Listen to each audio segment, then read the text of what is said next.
El Flaco, Luigi, El Capitán. Estos y algunos más eran los apodos de uno de los músicos más importantes de toda Latinoamérica, uno de los padres fundadores del rock argentino. Hoy, en Guitarra Viva, hablamos de Luis Alberto Spinetta. Liderando bandas como Almendra, Pescado Rabioso o Invisible, y siempre luchando contra las discográficas. Spinetta acabó consagrándose como todo un icono. ¿Quieres saberlo todo sobre el hombre que revolucionó el rock argentino? Pues ya sabes, quédate y vamos a ello.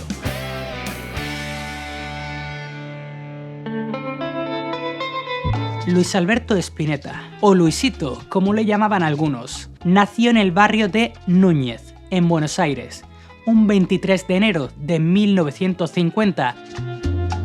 Su padre, Luis Santiago Spinetta, era cantante de tangos, y eso hizo que desde muy pequeño Luisito se sintiera muy atraído por aquello que cantaba su padre. Este es uno de los motivos por los que la obra de Luis Alberto Spinetta tiene esa clara influencia del tango. Luisito solía cantarse algunos tangos en las reuniones familiares, siempre impulsado por sus padres y sobre todo por sus tíos. Curiosamente, 3 de sus tíos trabajaban en el sello discográfico Columbia. Esto le permitió a Luis Alberto acceder a todo tipo de expresiones musicales. La infancia de Spinetta coincidió con la explosión del rock a nivel mundial, liderada por el rey, Elvis Presley. Pero es que además, en aquellos años 50, Argentina vivió lo que se conoce como el boom del folclore, por el cual empezó a tenerse más en cuenta a la música y los sonidos tradicionales. Todo esto influyó muchísimo a Luis Alberto, que, siendo un niño, comenzó a componer sus primeras canciones. Luis Alberto seguía escuchando música, seguía creciendo y acumulando experiencias musicales, como, por ejemplo, los Beatles. Estamos simulando permanentemente algo que nos marca, ¿no? Bueno, yo no sé, creo que en parte simulo los Beatles por ahí. Fue aproximándose a las bandas de rock que cantaban en inglés y que empezaban a emerger en su barrio. Esto es muy importante, ya que en ellas conoció a músicos que le marcarían y le ayudarían en su carrera.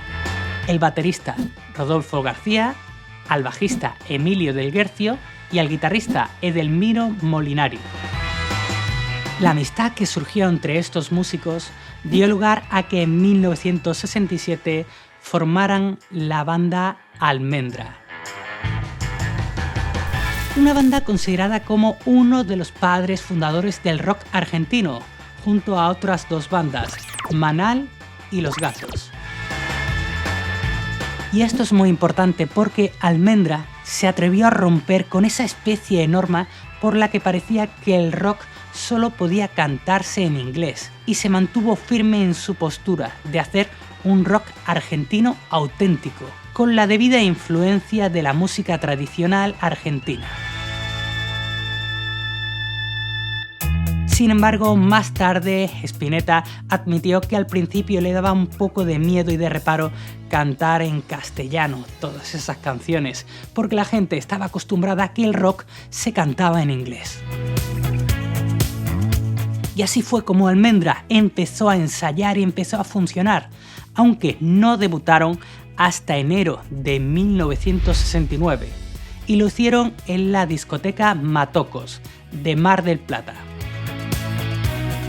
Ahora bien, la banda llegó a ese primer concierto con su primer single ya editado, pues a mediados de 1968 el productor Ricardo Kleinan de la compañía RCA se presentó en uno de los ensayos de Almendra porque había escuchado hablar de ellos y les propuso grabar un primer sencillo. Este trabajo inicial de Almendra incluyó las canciones Tema de Pototo y El mundo entre las manos. Durante la primera mitad de 1969, Almendra se dedicó a ir de festival en festival y a darse a conocer, teniendo un estilo que muchos calificaban como inclasificable. Ese estilo hizo que empezaran a lloverle las críticas por parte de algunos medios conservadores argentinos, que se oponían al rock nacional que empezaba a aflorar. A raíz de aquí comenzó la espantosa relación entre Spinetta y los medios de comunicación.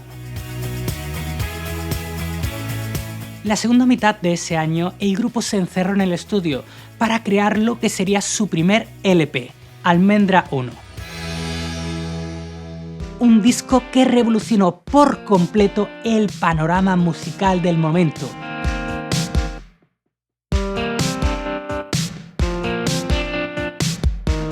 Y la verdad es que no es para menos, porque este trabajo contiene la que es para muchos la mejor canción de rock argentino de todos los tiempos, Muchacha.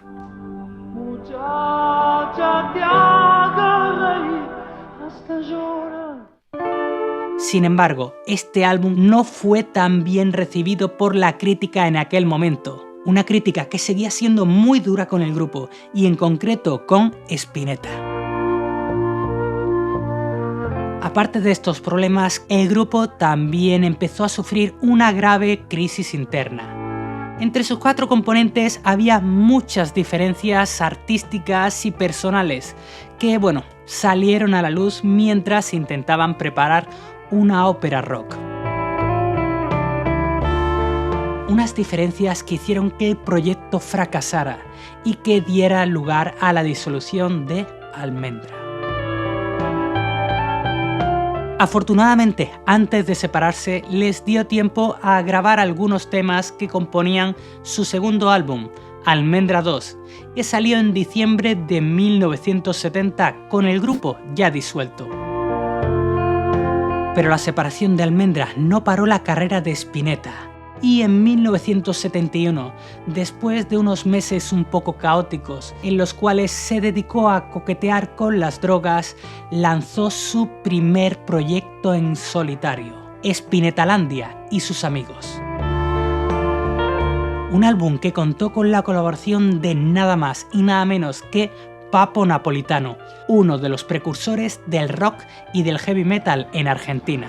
Si alguna vez quieres encontrarme a mí. El proyecto Spinetalandia duró apenas un año, pero marcó el inicio de una larga y fructífera carrera en solitario de Spinetta, que duró más de 40 años. El flaco fue creando y disolviendo proyectos a su antojo.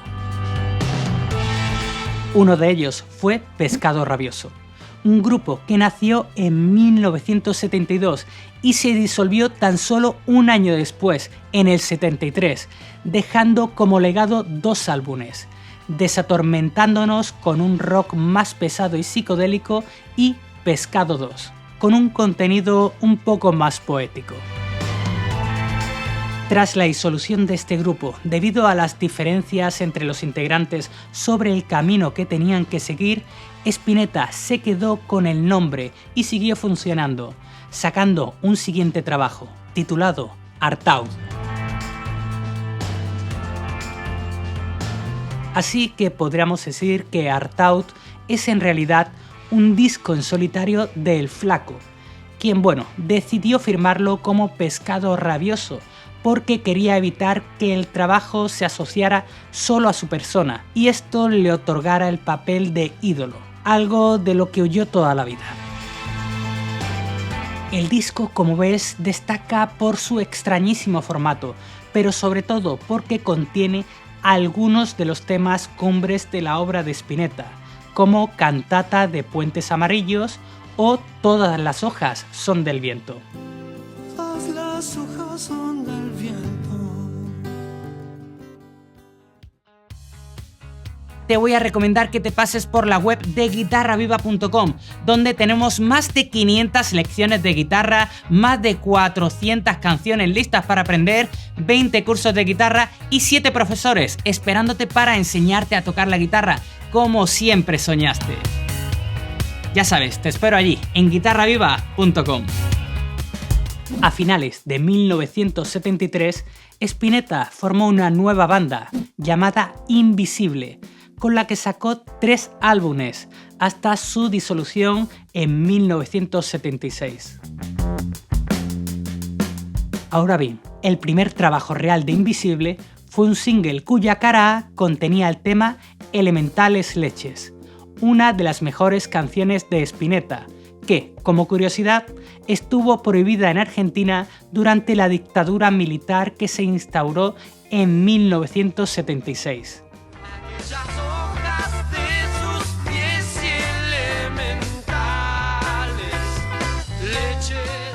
En 1977 dio un cambio hacia un sonido un poco más jazzero, algo que se vio reflejado en el primer álbum que él mismo reconoció como solista, A 18 minutos del sol. Alrededor de este trabajo se forma lo que se conoce como Banda Spinetta, una banda que acompañó a Luis Alberto en sus conciertos de finales de los 70. En los siguientes años, Spinetta siguió con su tendencia de crear y disolver proyectos casi de manera anual. Entre estos proyectos estaba El regreso de Almendra, en 1980. La noticia del regreso de Almendra sacudió a los amantes del rock en agosto de 1900. Spinetta Jade, en 1981. Kamikaze, en 1982. O Spinetta Jade 2, en el 83. Sin duda el flaco era muy inquieto y muy creativo, y a mitad de 1985 tuvo 2 proyectos más con 2 de los máximos exponentes del rock argentino, Charly García y Fito Páez. Sin embargo, el proyecto con Charly García tuvo que ser cancelado debido a las diferencias entre los dos artistas. Solo quedó como legado el tema Rezo por vos, que fue incluido por Spinetta en su álbum Privé.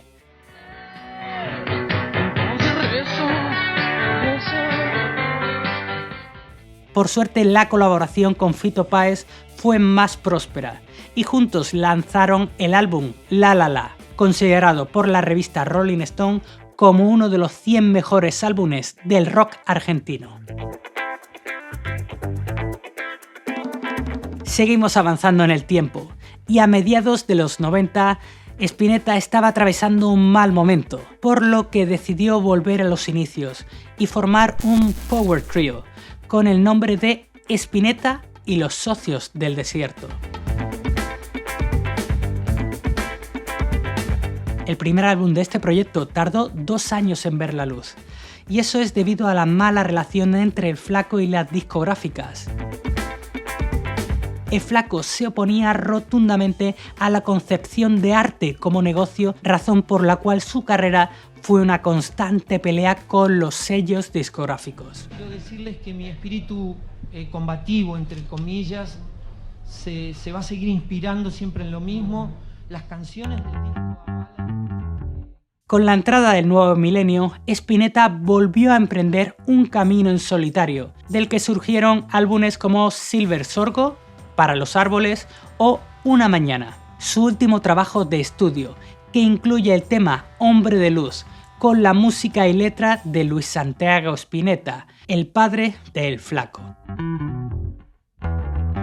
La primera década de los 2000 culminó con un show llamado Spinetta y las bandas eternas. Un enorme recital de casi 6 horas de duración, en las que el flaco repasó sus 4 décadas de trayectoria musical, acompañado de artistas de la talla de Charly García, Fito Páez o Gustavo Cerati.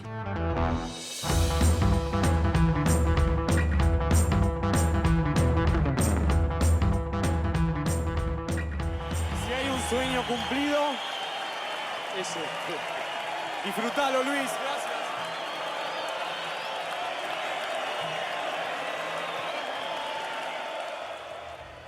Sin duda alguna, el Flaco aquel día se consagró como lo que es, un gigante del rock.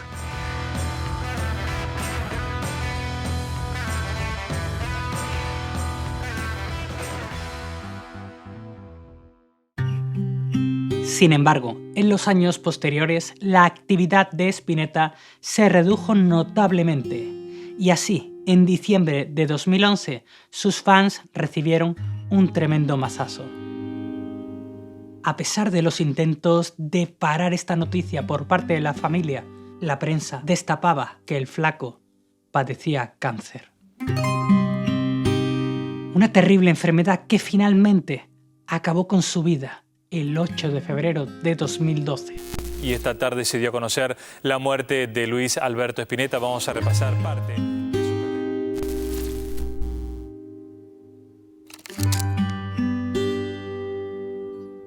Pero siempre nos quedará el legado y la riqueza musical que Luis Alberto Spinetta nos dejó a lo largo de su trayectoria de más de 40 años.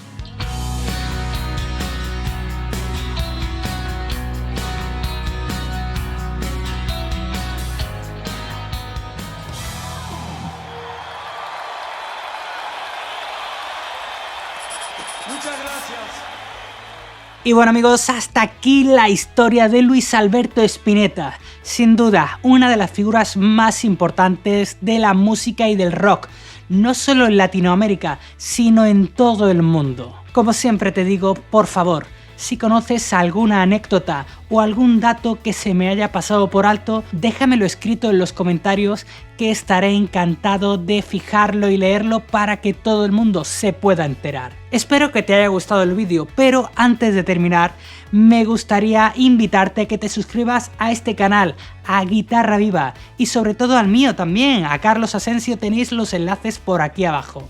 Y bueno, si te ha gustado ya sabes, suscríbete, dale like y nos vemos en el próximo vídeo o en guitarraviva.com, la mejor plataforma para aprender a tocar la guitarra. ¡Nos vemos!